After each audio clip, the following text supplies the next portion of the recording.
প্রত্যেক বক্তা আওয়াজ তুলি, যে যেখানে যার সাথে কথা বলি, এনজিওর ব্যাপারে সচেতনতা সৃষ্টি করি।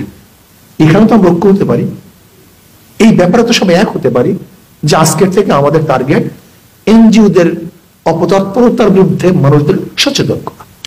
এই কাজটা শুরু করি। যারা আহলুস সুন্নাত ওয়াল জামাতের আকীদা আসি, আমলের মধ্যে ডিফারেন্স থাকলেও যারা আহলুস সুন্নাত ওয়াল জামাতের আকীদা আসি, এদের বিরুদ্ধে উলঙ্গ সমালোচনা না করা, এই ব্যাপারে আমরা ঐক্য হই। যদি আমরা প্রত্যেককে হত্যা দেওয়ার চেষ্টা করি, তাহলে নেতৃত্ব দেবে কে?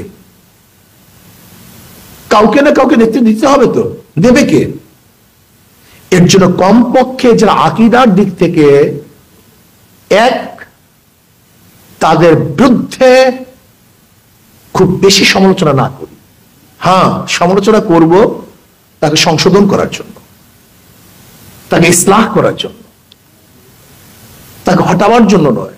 শত্রুতামূলক সমালোচনা করব না, বরং মহাব্বতের সমালোচনা করব, ভালোবাসার সমালোচনা করব, যেন আমার ভাই সংশোধন হয়ে যায়, যেন সে ঠিক পথে চলতে পারে। যদি আমরা এই ব্যাপারে ঐক্য হতে পারি, তাহলে ইনশাল্লাহ বৃহত্তর শক্তি আমরা সঞ্চয় করতে পারবো, ওদের মোকাবেলা করতে পারবো। আর দেখেন, আমি কিন্তু স্টেজ ফিডিং ঐক্যে বিশ্বাসী না, আমি কলবি ঐক্যে বিশ্বাসী। দেখেন, স্বামী স্ত্রীর মধ্যে মাঝামাঝি একই বিছানায় থাকে, তার কিন্তু ঐক্য নেই। একই বিছানায় কিন্তু ঐক্য নেই। একই স্টেজের মধ্যে আমরা শত্রু একত্রিত হয়েছি, আমরা ঐক্য নেই। জনাব মুহাম্মদ রাসূলুল্লাহ সাল্লাল্লাহু আলাইহি ওয়াসাল্লাম মদিনায় কিন্তু হজ করেনি, ইয়ামানে, তাদের মধ্যে ঐক্য ছিল। আমি কলবি ঐক্য চাই। যে যেখানে আসি না কেন, আদর্শ দিক থেকে এক, নীতির দিক থেকে এক, ইসলামের দুশ্মনদেরকে দুনিয়ার থেকে উৎখাত করার ব্যাপারে আমরা সবাই এক, ইসলামকে প্রতিষ্ঠিত করার ব্যাপারে আমরা সবাই এক। যে যেখানে আসি না কেন, এক জায়গায় থাকতে হবে, এক জায়গায় আসতে হবে, এক জায়গায় কাজ করতে হবে। সম্ভব না, কঠিন। বরং আমরা প্রত্যেক মেম্বার, বাংলাদেশের যতগুলি মেম্বার আছে, মসজিদের মেম্বার, এনজিওদের ব্যাপারে আমরা সবাই এক। এদের ইসলাম হুকুমত কায়েম করার ব্যাপারে আমরা সবাই এক। ইসলামের দুশ্মনদের বিরুদ্ধে আমরা সবাই এক। বর্তমান সিলেবাসের বিরুদ্ধে কথা বলার ব্যাপারে আমরা সবাই এক। এগুলি তো ঐক্য হতে পারি, এখানে তো স্টেজের দরকার নেই। আমরা দেখব আজকে খ্রিস্টান রাষ্ট্র কায়েম করা যে ষড়যন্ত্র চলতেছে, এর বিরুদ্ধে আমরা সবাই এক।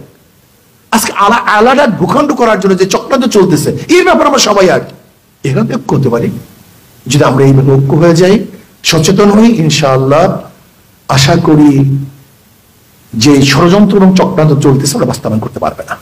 বরং আমি দেখতেছি বাংলাদেশে আজকেও কালকেও ইসলামী হুকুমত হবেই হবে, ইনশাআল্লাহ হবেই হবে, ইনশাআল্লাহ, কোনো সন্দেহ নেই।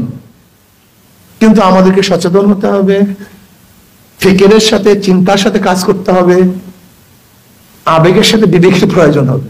শুধু আবেগ না, শুধু বিবেক না, আবেগও দরকার, বিবেকও দরকার। এই দুই দেশের সমন্বয় যখন কাজ করব, তো ইনশাআল্লাহ আমরা সাকসেস হব। আল্লাহ আমাদের সবাইকে এক ও ন্যাক হয়ে কাজ করার তৌফিক দান করেন। ইনশাআল্লাহ আমরা সবাই কমপক্ষে